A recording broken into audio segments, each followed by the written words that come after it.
morning, everyone. This is Kathy Mason from MasonWorks Marketing here on Conscious Business Zone with my friend, Kellan Fluckiger. How are you? I'm spectacular. Delighted to see you. We haven't talked for quite a little while. Oh, yeah. I'm grateful to be here with you. Oh, ditto. So for everyone that's just meeting Kellan for the first time, Kellan is an amazing coach and mentor. And I took a class with him, or a course with him, a coaching course with him for, I think, 2 years, called The Results Equation, which was just remarkable. And during that time, he got sick. And we're going to talk a little bit about all of that. That was quite remarkable too. So Kellan, and Kellan's a powerhouse, you guys. He's an incredible speaker. That's how we got signed up with him in the first place. We went to the Impact event with Ken, MacArthur. MacArthur, thanks. That keeps happening. Last names don't. Maybe there's only one name in the afterlife. Oh, that's perfect. Okay, so Kellan, why, for people that are just learning about you, what would you like them to know, just so that we can set the stage for what we're going to talk about? Well, I've had a lot of interesting things happen in my life. Very long and messy stuff, and we'll talk about some of those today. Today, I'm only doing one thing. My commitment this year, and my year starts October 14th, which means I only have 2 months left in my year, but my commitment this year is to reach 250 million people to help them understand who they really are. Now, you know, as a sort of follower of this conscious movement, what that means. But it means to understand your divine nature, capability, possibility, to really viscerally, internally understand that, and then to choose to create from that infinite place instead of from limitation and lack. So I'm a coach. I have clients around the world, but I only do one thing. My business plan's really simple. It says I never look for clients. I look for people to love, opportunities to serve, and problems to solve. This journey started 17 years ago in August of 2007. With a divine intervention that had me leave a 30-year corporate career, literally abruptly, and start off in a new direction. Walked away from everything and started all over again. And I've been on that journey fully and completely ever since for the last 17 years. And in that process, I've become an author. I've written 19 books. I am a composer, musician. I have 91 songs right now in commercial release on all the platforms. I speak a lot, et cetera, but all of it, and the results equation that Kathy referred to earlier is one of the books. All of those things that by themselves are like, yeah, whatever. They're aimed at sharing the things I've discovered and providing tools and frameworks to people to eliminate fear, obliterate doubt, and help you create the things that you want to create, that you deserve, that you can have. They're right there to take. You can create them from the conscious unified field if you want to, if you will access the power and the tools that are available. And that's all I do. And so all the books represent learnings that I've done. I wrote a book about forgiveness, and I wrote a book called The Story Arc, which is about helping people writing books. But it's all aimed at assisting people like you who are committed to living powerful lives instead of with the easy and obvious. And that's what I do. That's all I do.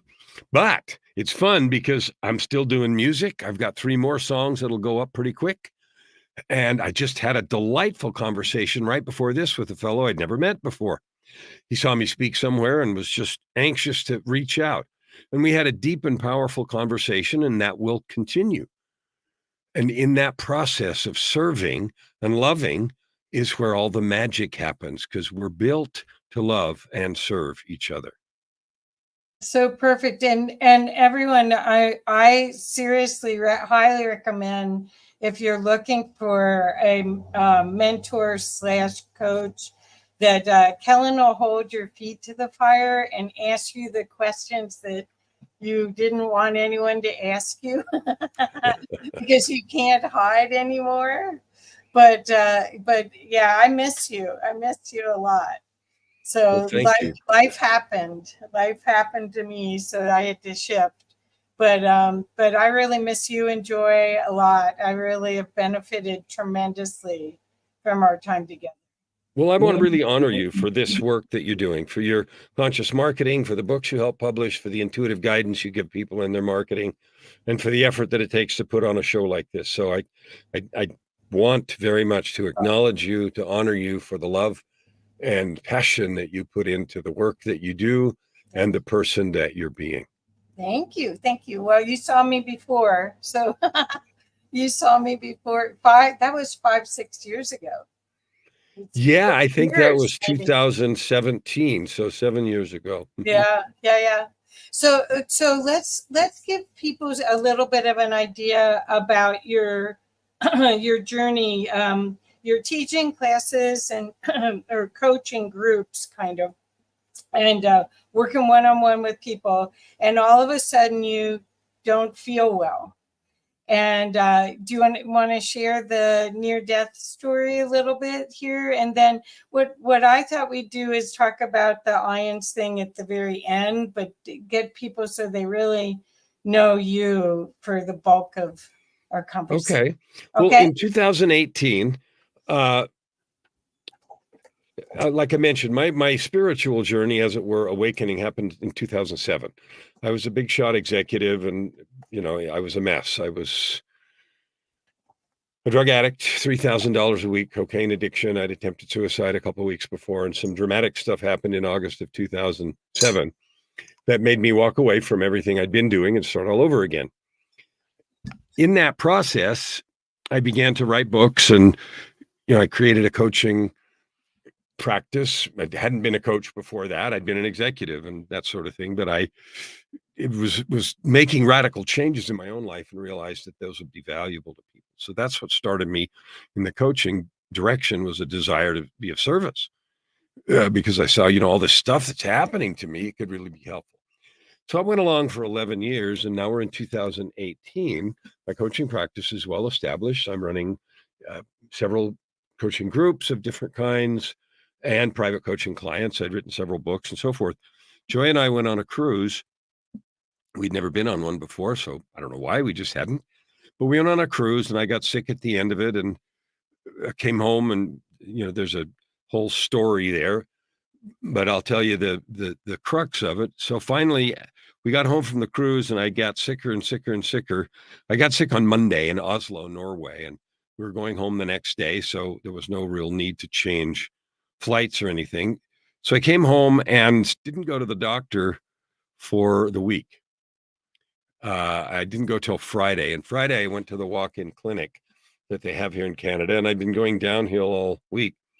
They wouldn't let me in the walk-in clinic, and they told me immediately, go to the ER. They couldn't do anything for me.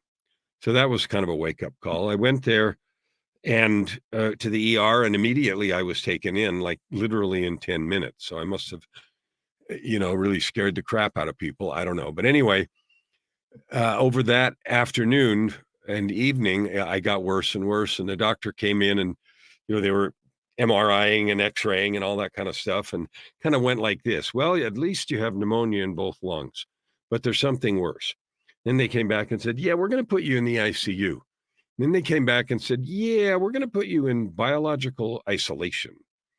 So, I don't know if you know what that is, but that is double door, airlock, hazmat suit, that. Okay. And then they came back and said, well, is it okay if we intubate you and do anything we need to do to preserve your life? And I said, what? And I said, yeah. So then I went into meditation and realized I could feel my body and spirit separating. It was like unzipping. I could feel a zipper sort of effect, and I knew I was dying. So the next thing I know, so I did. I flatlined. I was in the ICU and I flatlined and died. I came to spiritually horizontal, like I was on the table, and sat up, but the scene had changed. It wasn't ICU full of frantic people trying to revive somebody and all the stuff you'd expect. It was a gray sort of room. And by gray, I mean soft, kind of a little bit foggy, kind of like photo card gray, if you know what that picture looks like. So I sat up and I looked over my shoulder, and over my left shoulder, there was a doorway. And for some reason, I wanted to be at the doorway, and suddenly I'm at the doorway. And I'm leaning on the door jamb on my right shoulder. And I noticed that on the other side of the doorway, it was white, and my side of the doorway was gray. And there wasn't light streaming through. It was just white on that side and gray on my side.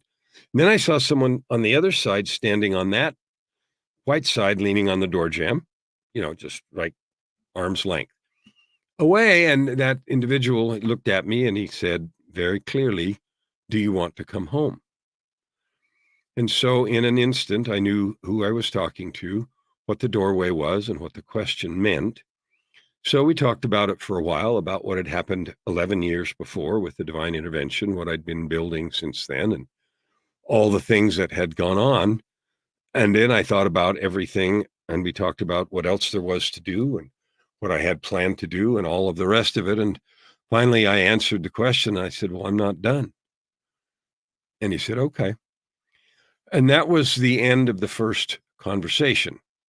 I'm quite sure that's when they were able to restart my heart. The next day, and when I tell this story, people always ask, "How do you know it was the next day?" And the answer is, I don't know. You just know. The next day, I'm back at the door, same person, same doorway, same situation. And the topic of the previous day didn't come up because that was decided already. So then the topic was, "Okay, you're staying. So what are you going to do?" And I said, "Well," and we started talking about all the things that I had planned to do. And I had written several books and had several more to write, and people to reach and messages to deliver, and the things that the things that we feel called to do. And so I was excited about that. And then I had an experience suddenly, kind of, that was the only thing I can describe it or compare it to is if you've ever seen that old movie made in the 80s that had Jodie Foster in it called Contact, where aliens beam info about how to build a weird thing, and she takes a ride around the universe. Well, that happened. And I was exposed to and saw the most incredible things. I felt like being fed with the fire hose. I also felt like if I hadn't been in some kind of a protective bubble, I would have been incinerated in an instant. But I saw and heard unspeakable things, just the glory of universes and things that we don't have language to describe. And that lasted a long time. And then I was back at the doorway and felt out of breath, kind of like hyperventilating. And then I started thinking about what I'd seen, and 4 key principles came into my mind that came from that experience. And here they are. Number 1 is each of us, you, me, and every one of us, is a very intentional, lovingly created divine being. That is a fact. That is a truth. The second thing was that we each have a mission and purpose that we not only agreed to, but we were stoked about before we came. The third was that we were given all the gifts and talents we need to accomplish those agreements. And the fourth was that all the help we need is available from both sides of that door. So I thought about that, and then I asked, well, since that's true, why do we settle for crumbs? And I don't know if in the economy of heaven brevity is a virtue, but the answer was 4 words. He said, "Because you don't believe." And I felt like, oh, of course. I didn't facepalm. I thought about it. But anyway, I said, "Okay, what can I do? What can I do to help with that?" Oh, glad you asked.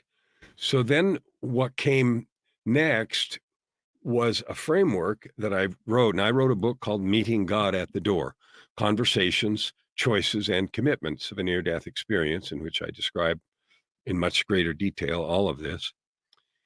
And then the framework that came when I asked, what can I do? And he said, glad you asked.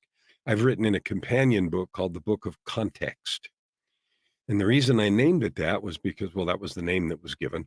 But we live in a context straitjacket. And what I mean by that is we have a series of beliefs, definitions, experiences, expectations, and perceptions. I call it BDEEP, an acronym, but that limits what we think is possible, what we believe we can have, be, do, accomplish, and all that sort of stuff. And it acts like a straitjacket. So I call it a context straitjacket.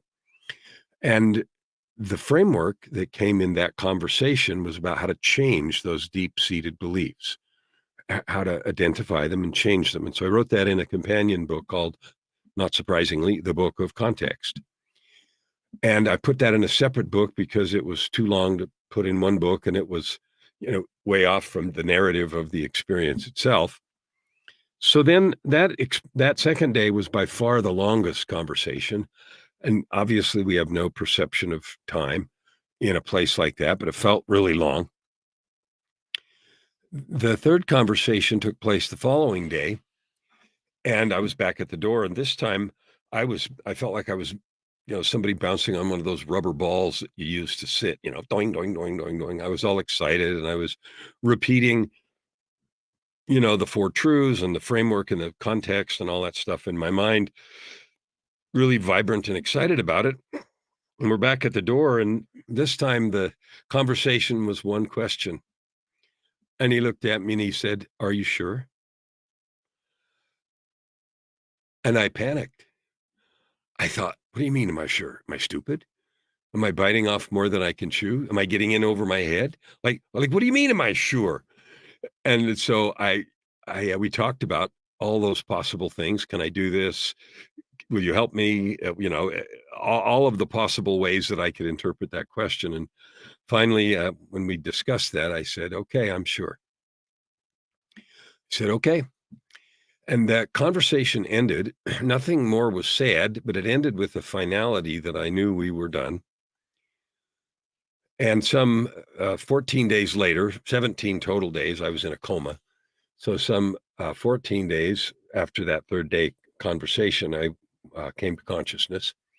And it was funny because even then, when I came to consciousness, I was blubbering, I'm sure, about context and the frameworks and as much as I could to nurses and everybody. And, Joy was there and everybody that would listen, anything, and what I had seen and all that sort of stuff. And it was really interesting because you would expect that they would think that you were nuts, but that wasn't so.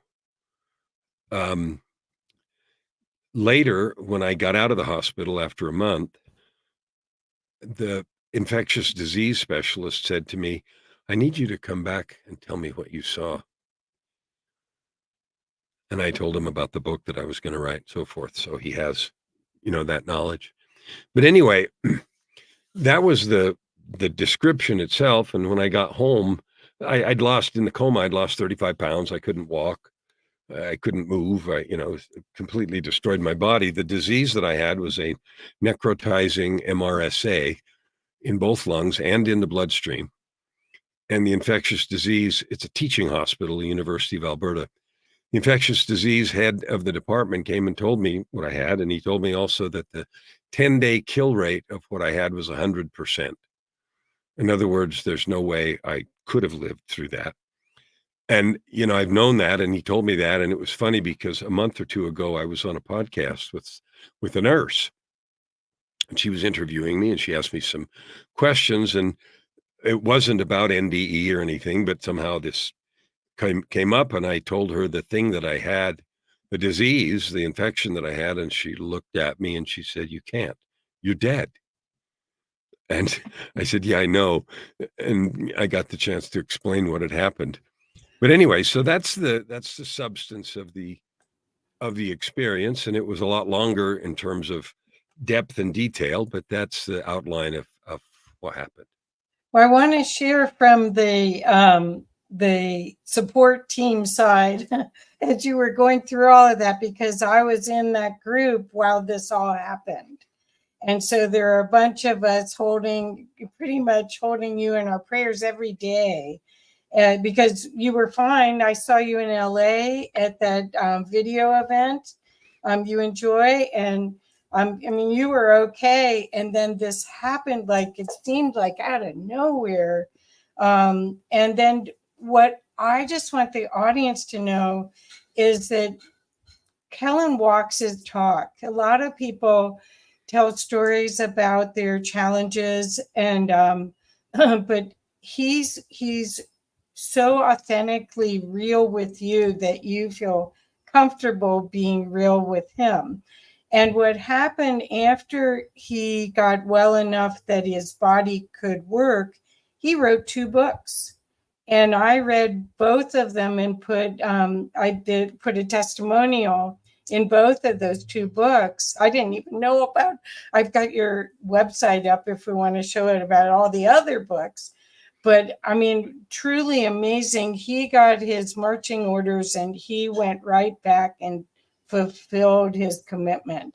And that you have to know that very few people would do that. People would hide behind their integration period of what they saw and what they experienced, but instead you got right back and got back to work, which is, can you talk about that? Because that's remarkable, Kellan. Kathy, I was driven to do that. I made commitments. Like when you make commitments in that place, there are no words. I was going to go do this and that's it. And I thought, well, you know, if you're going to let me live, then I'm doing this. So yeah, I got out of the hospital in July. In October, I went to 4 different speaking events. So between July and October, I had to learn to walk again. I literally couldn't walk up and down the stairs. I had to crawl to the bathroom to start with. And so by October, July, August, September, October, 2.5 months later, I could walk and I had accepted some speaking engagements. And by the time I had gone, I had written both Meeting God at the Door and the Book of Context. And the reason is because that's how important I believed and knew that it was to share that, and not just to share what happened. That's not interesting. I mean, okay, maybe it's interesting, and I'll go talk later. We'll talk in a minute about IANS. I'm going there to speak at the end of this month. And so from the perspective of what happened, oh, wow, that's interesting. But it's not really very interesting unless we do something with it. Right. You and I, we're divine beings and we have a mission. Yeah. And we don't need to do anything, but the truth is we come into this world with nothing and we're going to leave with nothing. And the only thing we're going to take home is what we have made of ourselves. That's it. And the way I felt is I don't want to bring excuses. I don't want to bring noise. I don't want to bring anything, because nothing will need to be said as I stand before the Creator, because who I have become will be blindingly obvious for all of us. Mm-hmm. And so my reaction to that was, I'm going to do what I said and continue to do that. I literally, to this day, including today, I have a 2.5-hour morning ritual to prepare myself to be the very best person I can be for every conversation, for every person, for every day, all the time, period. Oh, and that's beautiful. That's just what I do because that's who I am. Well, you were doing a version of that before, because you have always known that love is the gift that you offer. But you also had the hold your feet to the fire. Oh, I still do that. Make no mistake. When I get clients that tell me they want big goals, the answer is always going to be there is a road. The question is, are you willing to walk it? Right. And what are you willing to change about in the belief of yourself or in the belief of your reality, because you're constructing all of this. So did that change? I mean, you had already created the results equation, which for anyone that wants to know about it, the book's great. The course was fantastic. It was basically a way to project management, break down big goals into smaller pieces and then hold yourself accountable. Put it on a calendar every week. And if you couldn't do that time slot because life happens, you had to move it. You couldn't just delete it. You had to move it. So, and I learned that that's been so helpful for me. So, but was there other things that you learned about that you're integrating in besides that? I can show your website if you want with all the books up. That's okay. One of the books that I wrote after that, a big part of my ability to overcome the past and to get out of the hole that I was in 2007 was to learn forgiveness. And all the 19 books that I've written, every one of them have just been from my own learning. So I wrote them because I went through these different things and I thought, gee, this might be helpful for someone. So this is a book that's published since then. And I've started my 20th book and it'll be done toward the end of this year, probably published in January, February. But the most recent book, this is one that I would say encapsulates so much. I mean, the story, Meeting God at the Door and Book of Context are fabulous. This book is the book in which I have poured everything that I have learned in 16 years about how to create a contract with the universe that is powerful and meaningful, and how to have some kind of a daily practice. And Kathy's right. I was using a daily ritual for many, many years. It is much expanded and strengthened now, which I talk about in that book. And the reason is really simple. I mean, we're in the middle of the Olympics right now. Can you imagine an Olympic athlete warming up after their event? Like, that's ridiculous. Yeah. They would get themselves in peak shape mentally and physically before their event.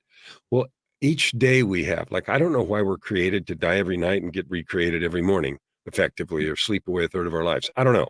Next time I talk to God, I'll ask him, but I don't care. The fact is, every single day is an event. It is our event. What I wrote that book for is because I wanted to answer the question, how do I get myself prepared to be in top shape, spiritually, physically, emotionally, mentally, to show up for my day? Because the day's going to go by either way. And I choose to be in top shape for my day because I want to. And that doesn't mean I'm frantic. I'm very busy. I write a lot. I coach a lot. I do music, but it's by choice, not by requirement. I don't do anything I don't want to do. I don't have any obligations. I have lots of commitments, and they're things that I choose to love and do. And so what has happened since then is the resolve and the level of commitment is much, much larger, 10, 100, 1,000 times larger. It is bulletproof. That doesn't mean I pretend to be perfect. I'm not. But I am absolutely 100% committed. And one of the most fun things that I do is help people create a document. And I call it a PTAC, a personal truth and commitment document, which is their constitution or contract with the universe. Now, lots of people say to me, well, in fact, yesterday I had a call with a lady I hadn't met before. And she said, yeah, I've got a document. And I asked her if it was memorized. Well, sort of. Do you use it every day? Yeah, no. I said, okay, tell me what function it provides you with. Because if it is the truth of your being, and it isn't written with fire and steel on the walls of your heart, what is it doing? It's a collection of meaningless words. And when I work with clients to create a PTAC, I tell them, look, if you have a document and when you read it to yourself in the mirror, you don't weep and catch on fire every single time, throw it away. Start over. You haven't said anything yet. Wow. So that's the level of commitment I'm talking about, because I am committed to doing everything that I'm able to do, and I'm limited just like everybody else, but I'm committed to do everything I can do to fill the measure of my creation. Beautiful. So where did you get the instinct to want to reach so many people? Well, that's a funny story. That's a 2 years ago. Yeah, it is a big number. 2 years ago, I think it was right after the Ukraine war started. So it was partly into that year. I just had this yearning to try to help and do stuff. And Since then, we've had a refugee family, Ukrainian refugee mother and daughter living with us now for over 2 years. But in that same time frame, in that January, February of that year, February actually, when it started, I just had this yearning to reach people with a message of hope, possibility. I call it Your Ultimate Life. You see the URL on the screen. I call living the ultimate life a life of purpose, prosperity, and joy. And I live that. I love every single day, every minute. I don't do anything I don't want to do, but that's so what for me. It's available for you. The question is, will you create it? So in that context, I wanted to reach people, and the number 10 million came to mind. So I thought, I need to reach 10 million people. Now, I have a podcast. I have now 900 and something episodes. I have a weekly live LA talk radio show out of LA. I have a television program called Creative Save the World, and I've written all these books, and I'm on lots of shows. I've been on 400 or 500 podcasts as well as my own 900. So all of that was in service of that goal. And toward the end of that year in September, I think, because my year ends October 14th, I was on somebody's show and he asked me some questions and we ended up talking about 10 million. And he said, you need a bigger number. And I said, okay, why? And he said, you've been on this show with me for an hour and you have changed my life. And he was weeping. He said, you need a flipping bigger number. I'm going to talk to 1,000 people this week. You need a bigger number. So I thought, okay. And then October came and that year was over. And so I said, okay, 50 million. And people ask me all the time, how do you know? How do you measure? And the answer is, I do the best I can. I measure audience reach and, I do the best I can to estimate. I never expected to get 50 million emails that said, gee, you changed my life. But I do the best that I can. So in that year, the goal was 50 million. And it turned out at the end of that year, when we added up everything that we knew to add up, we'd reached 75 million. And so we achieved that goal. And so this year I set 250 million and we've got 2 months left. And at the end of this year, I'll add it up and do everything that I can to see where we were. So that's how that comes. And I literally, now this is interesting for people that do energy work and all this kind of work that we all do. My business plan is I never look for clients. I look for people to love, opportunities to serve, and problems to solve. And I get paid really, really well. But I never go look for money. I don't work for money. I work to create change and service. And in marrying those things, like the fellow I talked to just before this call, never talked to before, there's a good chance he'll become a client. And the reason isn't because I'm going to enroll him. It's because we're going to do something so powerful on our next call that he's going to ask me, Right. How do I work with you? Right. And that happens all the time. I never propose to people. People always ask, this is fabulous. How do we do more? Oh, would you like to find out? Okay, cool. And then I talk about the possibilities, what I think makes sense based on what we've been talking about. And so my only goal is to reach 250 million people. Wow. Every post, every podcast, every show, every conversation. How do I serve? How do I help you realize who you are? And how do I help you make the best out of yourself? Well, that's what I have to, I want to compliment you because that was an amazing gift that you have to help people have the confidence, because you have this little voice going, who, me? Who do you think you are kind of voice. And somehow your belief in the fact that I could do it enabled me to do it. But it wasn't like a guilt trip kind of thing. It was like, oh, let's go for it and see. Like I imagine how an Olympic athlete's coach would be. It isn't shame, blame at all. It's upliftment. And let's go for it and see what's out there for you, because we really shut ourselves down. And once you've been on any out of body spiritually transformative experience, whether it's a near death or a spiritually transformative experience, you see how little of the all that we're actually playing with here until we come to that. Someone either shows us that or something's revealed and we go, okay, I got the memo. I'm going to act on it. The other thing that you did was you had us really know that we had to be truthful to ourselves. And that, I don't know that you'd like to talk about that, but that is an unusual way to coach people, because that was one of the things that I got out of the coaching with you, is the only person I'm lying to when I say I'm going to do it, but I'm going to do it later, is I'm lying to myself. I'm not. Do you want to talk about that a little Yeah, bit? that'd be fabulous. Well, here's a sad truth. We lie all the time. We lie to ourselves, we lie to everybody else, and we pretend we're not. And the worst thing is lying to ourselves. And let me give you some examples. I want you to think of someone that you know right now who, when they tell you, if you ask them to do something or to come here, will you come to this or that? And they say they will, you know what they mean is, if I remember, if I still feel like it, if I don't get a better offer, and if you don't piss me off between now and then. That's what actually is intended. And if any of those things happen and they don't show up or don't do whatever, and they say, "Oh, but we're just supposed to go, oh, okay."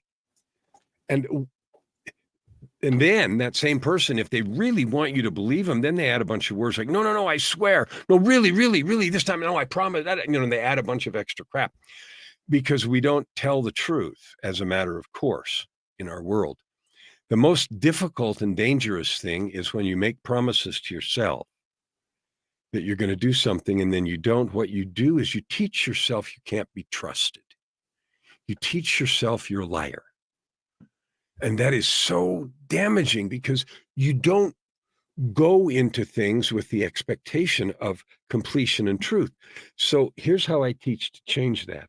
If you're having trouble keeping your word to yourself, which is more important than anything else, lots of people tell me, I keep my word to others, but not to myself. Yourself is number one. If you don't keep your word to yourself right now, no big deal. Don't go into some drama spiral about it. But notice, and then shrink the goals, shrink the commitments, and keep shrinking them until I said it, I did it. I said it, I did it becomes the truth of your life, because then you teach yourself you can be trusted, and the words that come out of your mouth create. Your language creates. So your internal language of doubt, fear, and shame creates. Your internal language of I said it, I did it creates. I can promise you, and this is a sacred promise, when I said it, I did it becomes the truth of your life, you can have anything you want. I said it, I did it. So shrink the goals until I said it, I did it becomes true every single time. It's easy to grow the goals, way easier to grow the goals than it is to overcome the mountain of regret, remorse, shame that comes from, I've tried. Oh, I meant to, I tried. That's all garbage and it's baggage. So shrink your goals until I said it, I did it becomes the truth of who you are. And you now trust every utterance out of your mouth. Then you can gradually increase your goals, making sure I said it, I did it is always true. If you do that, you can have anything you want. That it was so powerful for me, because you really always felt that you wanted to be taken, that you were an honest, truthful person. And when I learned that from you, it really did change my life quite a bit. Hopefully my goals are still pretty big, but so you can have whatever you want for goals. I'm not saying have crappy goals, but you won't get there unless, we learn to tell the truth to ourselves. Yeah. Okay. So the next question is about accountability. When you're being, you're committed to your morning routine, which sets the pace and the energy for the whole day, whether it's exercise, whether it's prayer, whatever it is, right? That's like a sacred gift to give yourself. No matter where you are, you can do it, because it doesn't necessarily need any tools. But then what about accountability? Because that's the other part. We're in conscious business zone, and these people that a lot of the people that are going to watch this and on Ions later, they're going to think about this. Yeah. Well, how do I find a partner to be accountable with, or a coach to be accountable with? Because there's something about giving that commitment to someone else rather than just writing it on a calendar or putting it on your digital calendar. Could you talk about accountability? Yeah, and I'm going to make everybody mad. Oh, good. The reason we don't keep our word to ourselves or hold ourselves accountable is a lack of self-love. Oh. The level to which you love yourself, truly love yourself, is the level to which you hold yourself accountable. Having an external accountability structure or coaching structure is important. It's valuable. It is especially valuable when you're learning to love yourself more and therefore be more accountable. And so what I often hear people tell me, well, I keep my word to others. I do what I say to them. I'm accountable to that, but not to myself. And then when I tell them, well, you don't love yourself, it pisses them off sometimes. But it's the truth, because when we keep our word to others, we're worried about what they're going to think of us, or we're going to let somebody down or whatever. And so we place that value higher than the value to yourself, which means you do not truly love yourself. There is no higher form of worship to the divine than to truly love yourself, to care for your spirit, to care for your body, to keep your word so that you feel in integrity. If I'm not in integrity and I go to pray or to meditate, that's a sore spot. I have to do something with that. Forgiveness is available, but forgiveness and making excuses aren't the same thing. Right. Pretending stuff away is not the same thing. So accountability, there's three things that I have done since 2007, in the 17 years I've been on this quest, that are the most important three. Number one is to create my own document, which is so powerful that it melts the walls of my mind, my heart, and sometimes my house when I speak those words. Number two is to have a daily creation process. I use that word because morning ritual is so cliche, but a daily creation process that makes the words of that document the truth of my being every single day. And the third is to have a good coaching container where I'm getting coached. And the reason is because accountability is critical. Saying something into the universe, speaking it into the conscious unified field, speaking it into existence is a real and true thing. But it must be accompanied by the energy of integrity, which is, I said it, I did it.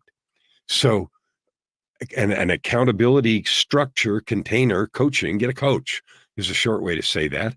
And make sure it's a coach that makes you tell the truth. It doesn't let you slide with bullshit. What value and growth is there in that? And that isn't about cruelty or being angry. It's about the truth of your own possibility. And so having a coaching container where accountability is a main function, where you're clear on your goals. People say goals, want to make more money. Well, if you can't tell me exactly how much and by when, like do what by when, if you can't answer that question, that's not a goal. That's just a piece of vaporware. So, and then creating an accountability structure is critical to helping you have the best chance to do it. So that's what I do with accountability, and it's a critical piece of every coaching relationship. Yes, and I can say the experience I had with Kellan is that he holds you accountable, but he doesn't shame you. That's it's not like tough love.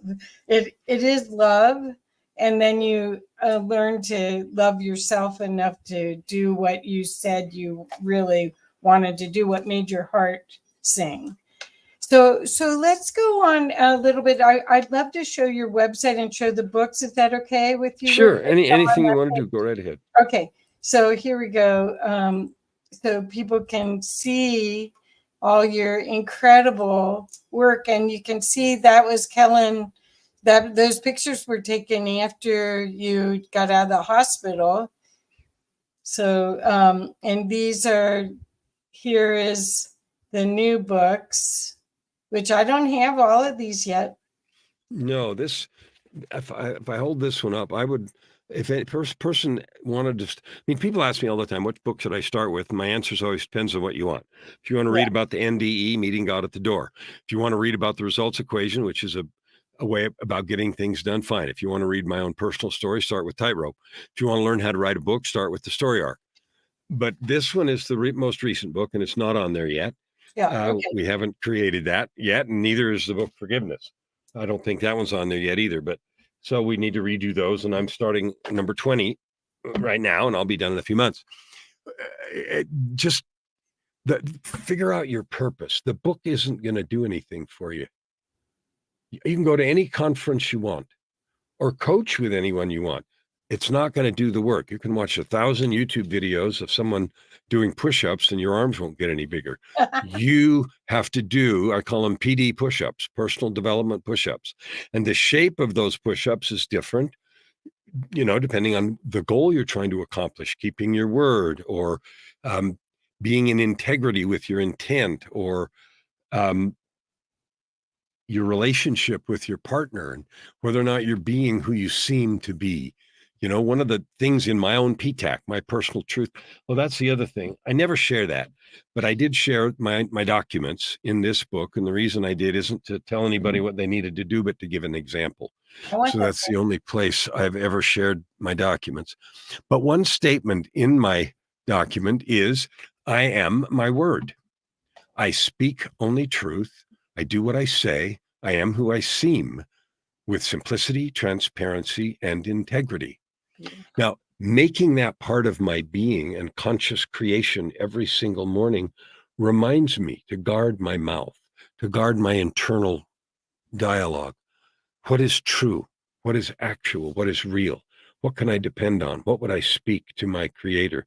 And so that kind of reminder every single day, in the way that you can learn to do it, is such a powerful force for good, for creation, for love, and for creativity. Perfect.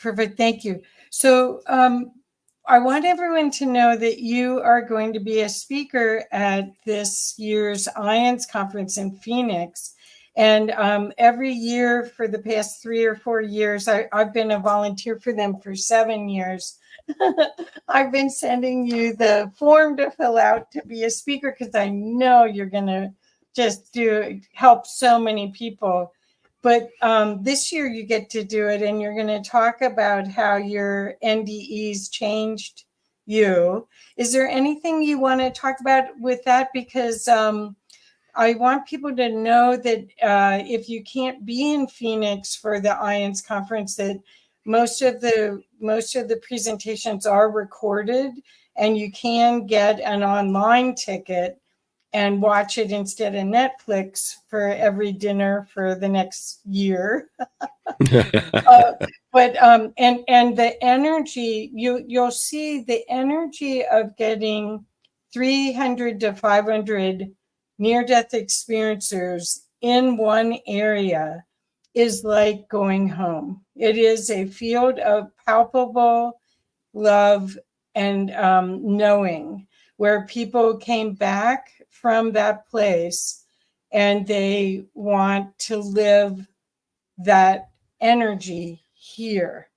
And so it becomes almost a portal of divine light. You'll see, Kellan, when you walk in and go, they know what I know. I can't wait. It was funny because when I first applied, and yes, and I want to thank you for bugging me to do that. I had actually applied 2 other times and they didn't select me. This year they did. And the first thing they gave me was a shared hour. There were going to be 2 of us that got a half hour each to just tell what happened. And then they got back to me a few weeks later and changed it to a full hour on Friday for a presentation. So I get a full-blown Prezi. And I'm not one to use slides, and so I'm not going to. My experience with speaking is that I'm a captivating enough speaker that I can hold everybody's attention riveted. I always know, because nobody's looking at their phone when I'm talking. But anyway, so I'm speaking on Friday early afternoon, 4 or 5 o'clock or something on Friday for an hour. And here's the thing. events happen to us, right? It might be a tragic event where you get in a car wreck and you lose a limb. A loved one might die. You might declare bankruptcy. You might get sick and die like I did, or have some other amazing experience with the infinite. The events of themselves don't do anything unless you listen and allow.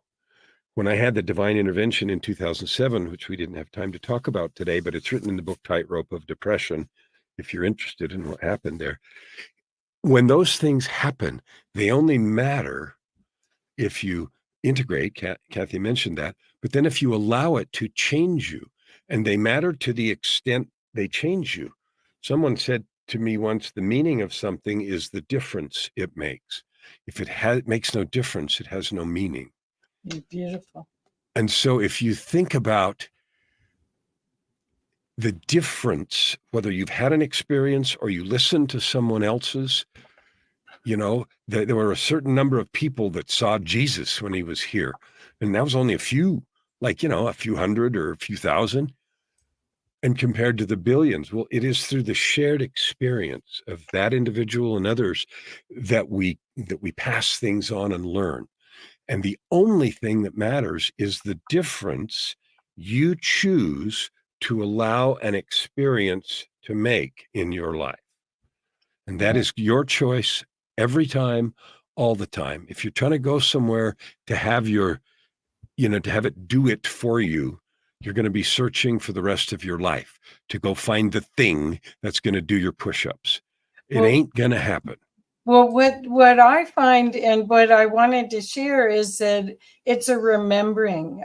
Partially, this conference gives you other articulation for things that you feel. When you've had a spiritually transformative experience like this, you don't necessarily have the words to express it, but you feel it. It's visceral. It's in your system, and the words that other people have about their mystical experience somehow grounds more of your at least in my case, my articulation. That's my interest in it.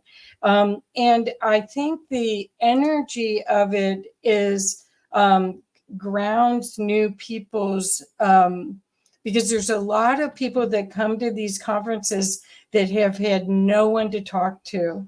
They've had no one that understood, or they came back. At one point, the past president, Diane Cochran, who was a colonel in the Army, she talked about how a lot of the suicides in the Army and the military are people that actually had near-death experiences, and they're being treated for PTSD instead of near-death experiences.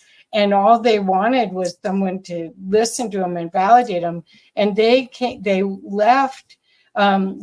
Before the experience, they were an obedient killing machine. And then when they came back, they couldn't harm anything. So here's somebody that may have used a whole bunch of cuss words and rode a motorcycle and had tattoos, and they come back as this totally different loving being that couldn't hurt a fly. And their whole environment is going, where'd my husband go? Where'd my best friend go? Where'd my employee go? And so this conference, this organization, the International Association for Near-Death Studies, has been in existence over 40 years, and it's filled with researchers that have validated all of this, as well as people like who I mentioned, Diane Cochran, who was trying desperately, she's passed now, but she was trying desperately to get this information out so that the medical system within the veterans healthcare system would know about near death and have a way to prescribe the right remedies for it. But this is what you have to understand: is this movement is for people not to be afraid of death. That's really what it comes down to. I love that. I'm going to share one other book that I wrote that was Okay. on that page. I wrote a book called Walking Without Fear. And that didn't come out of the near-death experience. It came out of something that happened 6 months later in December of 2018. But people ask often, you know, in the coaching world comes up, what are you afraid of? And it occurs to me, and I say this in all sincerity, that I don't have any fears. Fear is an experience, is an emotion I no longer experience. And someone says, well, how could that possibly be? And I look at them very sincerely and say, what on earth do I have to be afraid of? So cool. There's simply nothing that elicits that emotion in me anymore, because I understand who we are, why we're here, and what's going on. And there's nothing to be afraid of. Isn't that cool? That's so cool. Well, I want to share this comment that Sarah wrote off of LinkedIn. Had a recent conversation wherein I finally understood that self-love isn't about pampering oneself, always felt shallow to me, but more about being the parent my wounded inner child needs to heal. What you shared about accountability resonated because as loving parent holds her children accountable. Boom. God is definitely talking to me today. Thanks for sharing. You're welcome. Yeah. And we'll see. I'm sure, Kellan, more and more and more people will resonate with what you're having to say, because this is the time for the truth to be revealed. You can see it in everything in our world right now. And if we truly want to live with love and kindness for ourselves and others, and maybe there are no others, but anyway, that's another story. This is the time to commit to that and to do whatever you can to be around other people that commit to that, so that we can have the world that is intended. My experience is that we're built as human beings, both physically and spiritually, to love and serve. We get good neurotransmitters in our physical body when we do that, and I'm quite certain there is a spiritual analog of neurotransmitters. It's, we get jazzed, we feel good, it's exciting when we're in love and service. And yes, we need to eat, and yes, we need to make money, and I make good money. I'm not pretending I don't. I did as an executive, I do as a coach, but it's got nothing to do with that. That is a byproduct of value. It is a byproduct of service. And quite frankly, I notice that when I coach people for free, they don't change anything. When they bring a bunch of money and they invest it, then they pay attention. And sometimes people ask me, why do you charge what you charge? And the answer is really simple. I don't need your money. I need your attention. And when you pay that much money, then I have your attention. That's perfect. That's perfect.